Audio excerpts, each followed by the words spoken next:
Nang makita ko talaga 'to, sabi ko sana FDA approved siya kasi ang gaganda ng reviews niya. Eh, di ayun na nga, chineck ko dahil gustong-gusto kong bumili.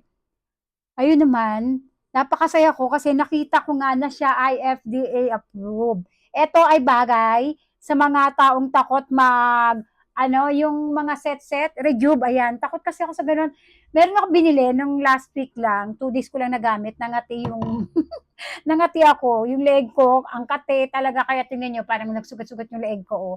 Sabi ko, wala, ayoko na, tinigil ko talaga siya. Buti na lang nakita ko to. Ayan siya, oh, 1020 VC vitamin C toner. Tapos ang laki, grabe, sobrang laki. 500 ml na siya. Sabi ko, oy, bagay sa akin yun kasi takot talaga ako sa Rejuve at ayoko talaga ng Rejuve. Nag-testing lang ako nung nakaraan kasi nga naganda ako sa mukha ng pamangking ko, nahiyang siya. Ayan, lalagyan din natin yung ano ko, leeg ko kasi nga nagsugat-sugat yan. Guwado sa Rejuve na tinesting ko.